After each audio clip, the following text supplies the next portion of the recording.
Once again welcome everyone. तो हमने basic mathematics के 7 to 8 टाइप के क्वेश्चन हमने सॉल्व कर लिए।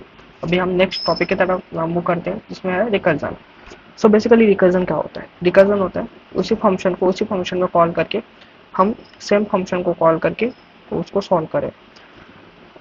देखो कैसा होता है, लूप्स हम जब यूज करते हैं तो आइट्रेशन बढ़ जाते हैं। आइट्रेशन को रिड्यूस करने के लिए, कॉम्प्लेक्सिटी रिड्यूस करने के लिए recursion is the best solution for that. हमें इससे ऑप्टिमल सॉल्यूशन मिलता है। सो रिकर्जन कैसे यूज करते हैं इसका भी हम देखेंगे by doing a base case. Base case जब रीच हो जाएगी, जब वैलिड कंडीशन फाइंड हो जाएगी तो प्रिंट कर देगा, like that simple. For loop में कैसे करते थे हम, एक सिंटैक्स, वाइल लूप में एक सिंटैक्स डालते थे, उस तरह से वो प्रिंट होता था जब तक कंडीशन टर्मिनेट ना हो। ठीक है। सो उसके ऊपर बेस एक क्वेश्चन सिंपल सा, print 1 to n without loop. Without loop means loop use नहीं करना है। For loop and while loop use करके हम प्रिंट कर सकते हैं। जैसा n इंटीजर देख रहे थे, जैसे एग्जांपल 1 में n की वैल्यू है 10। सो हमें 10 तक वैल्यू मिल जाएंगे, 1 2 3 4 5 6 7 8 9 10। लूप से हम निकाल सकते हैं इजीली। हमें पता है फॉर लूप और वाइल लूप हम देंगे और आई की रेंज लगाएंगे 1 से लेके 10 तक। बट रिकर्जन में वैसा नहीं है। रिकर्जन में हमें बेस कंडीशंस लिखने पड़ेंगे, उसके ऊपर हम सॉल्व करेंगे। सो देखते हैं, हम कोड करते हैं अभी इसको।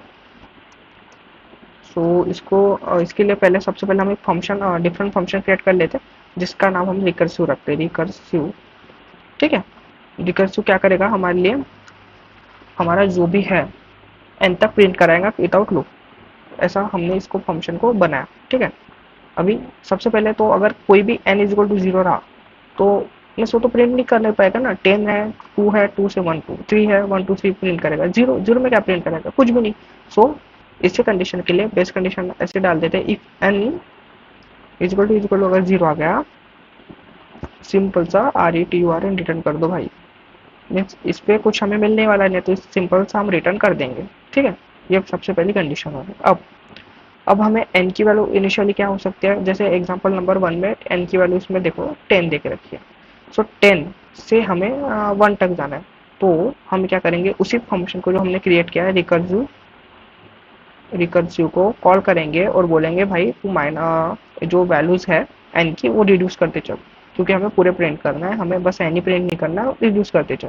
तो रिड्यूस करते चल मतलब रिड्यूस तो कर रहा है पर हमें उसको प्रिंट भी करना होगा, तो प्रिंट करेंगे n कॉमा, एक मैं ऐसा वेरिएबल लेता हूँ कि उसी लाइन में प्रिंट हो और थोड़ी स्पेस छूट जाए, तो ऐसा करके ऐसा, सो दैट उसके बीच में गैप रहे और एन से लेके 1 से लेके एन तक वैल्यू प्रिंट हो जाए। सिंपल। देखो क्या हो गया, पहले एन देखेगा, अगर एन इक्वल 0 है तो डायरेक्ट रिटर्न हो जाएगा, कोई रहेगा नहीं इसमें। ठीक है। अभी अगर return n non equal to 0 है, सपोज 10 है, तो रिकर्सिव कॉल मारेगा खुद को ही। मेरी वैल्यू अभी हो गई 10। तो मेरी अगर वैल्यू सपोज रिकर्सिव की पहली वैल्यू थी 10, पर जब उसको कॉल मारा 10 अंदर गया, तो अंदर में रिकर्सिव ने कॉल खुद को किया, तो 10 की वैल्यू अब बढ़ के हो गई 9। मीन्स क्या हो गया, n की वैल्यू अभी इनिशियली हो गई 10। 10 से जब अंदर ही रिकर्सिव और कॉल मारा तो उसकी वैल्यू हो गई 9। फिर 9 में और सामने गया तो रिकर्सिव ने कॉल मारा तो 9 की वैल्यू हो गई 8। तो इस प्रकार से हमें कैसे मिल गया, जब रिकर्सिव 10 था तो 9 मिला, 8 था, 7 6 ऐसे रिड्यूस होती गई। जब रिड्यूस होती गई तो कब तक, जब तक बेस कंडीशन ना आए, जब तक 0 हो गया।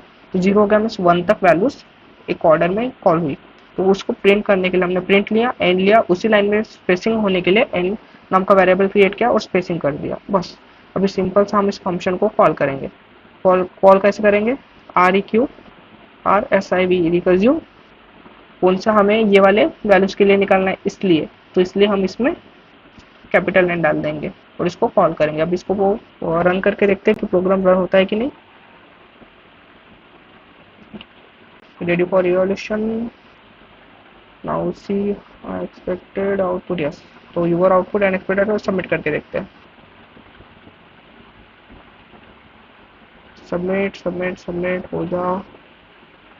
तो ये रिकर्जन का क्वेश्चन था, बहुत बेसिक क्वेश्चन था। 1 to n पुट किया, देखो 160 आउट ऑफ 160 हमारे टेस्ट केसेस पास हो चुके हैं।